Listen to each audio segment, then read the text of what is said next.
tax evasion. However, because of transfer pricing, the tax avoidance might be, what do you call this? Might be the effect of tax avoidance in the tax collection of PAR may be limited now. Because we have Section 50 of the NIRC, and the more updated or the more detailed RR 3-2013 or the arm's length principle applied in the Philippines. So what is the conclusion of the court? So the court dismissed the Cullen Group's challenge to the Commissioner's assessment of Cullen Group as liable for 51.5 million of tax plus interest and penalties. So initially, the Commissioner of Internal Revenue of New Zealand actually assessed Cullen Group 51.5 million. And Cullen Group challenged it in the court, but they were defeated. The case was dismissed in favor of the Commissioner of Internal Revenue. How did the Commissioner of Internal Revenue came out with the $51.5 million assessment? The interest income of the subject of the case is the interest income amounting to 397 million. The tax paid by Cullen Group is 8%, meaning that $8 million, which is 2% of pro issuer levy. 2% of 397 million is 8 million. However, Commissioner of Internal Revenue said it should be subject to the regular 15% withholding tax for non-resident citizen, which is 59.5 million, or 15% non-resident withholding tax, NRWT. So the assessment is the difference between the 59.5 million should be taxed, less the tax paid by Cullen Group of 8 million. The assessment is 51.5 million, exclusive of penalties and interest. So who are the entities involved in this case? The assessed party is Cullen Group Limited, or CGL, or Cullen Group is the income payer and debtor who took over CIL from Mr. Watson. Later we will know what happened. Its residence should be New Zealand. Sorry, it's not United Kingdom. It should be New Zealand. Cullen Investment Limited is also the resident of New Zealand. Sorry, these two residences are wrong. It is owned by Mr. Watson, then spun off to Cullen Group. So meaning Mr. Watson initially owns Cullen Investment Limited and then later on sold his shares in CIL to Cullen Group. So Mr. Eric Watson is the center of these entities. He owns Cullen Group and CIL and is the ultimate creditor of the subject loans.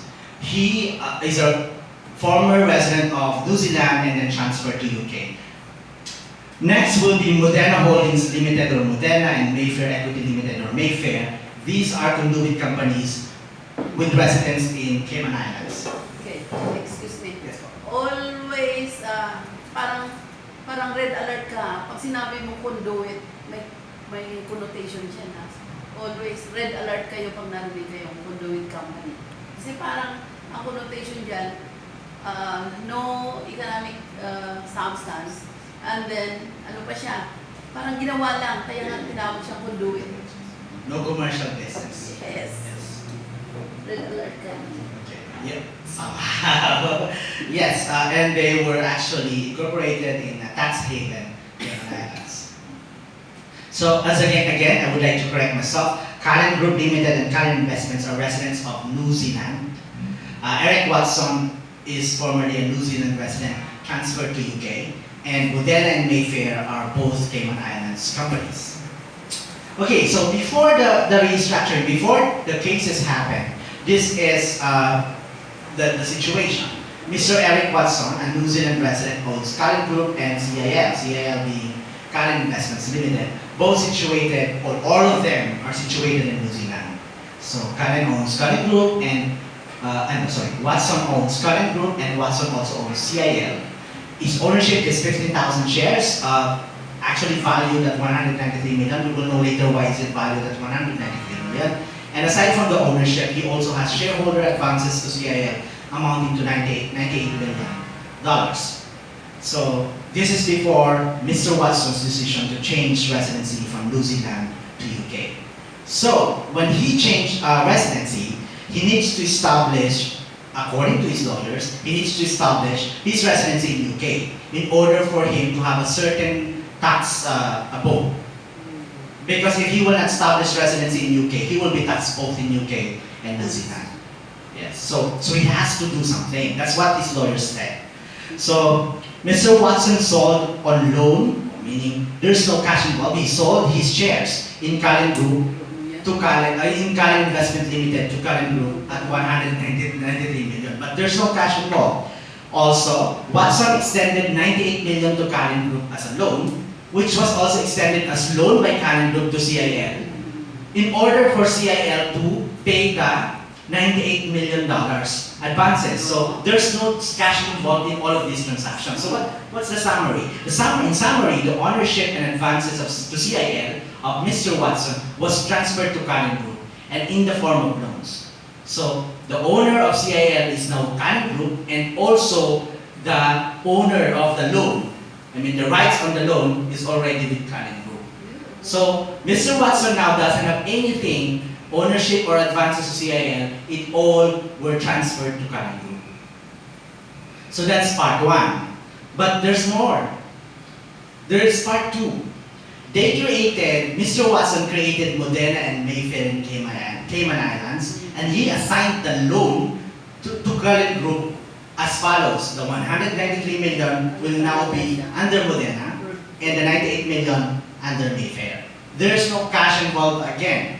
So what happened is, Cullen Group Limited now has a loan from Modena of 193 million and loan from Mayfair of 98 million. And Modena will have a loan payable to Mr. Watson, same amount. The same thing with Mayfair, as a loan with Mr. Watson, same amount. Now, because of the loans, Cullen Group Limited paid 397 million in interest income, but before they paid the interest income, they actually submitted an application to the CIR in New Zealand to be an approved issuer levy. That's why their income taxes will now be subjected to the 2% withholding tax or 2% AAL, not with the regular 15% non-resident withholding tax. So they're very, very good. They have actually a Big Four who's advising them in this case.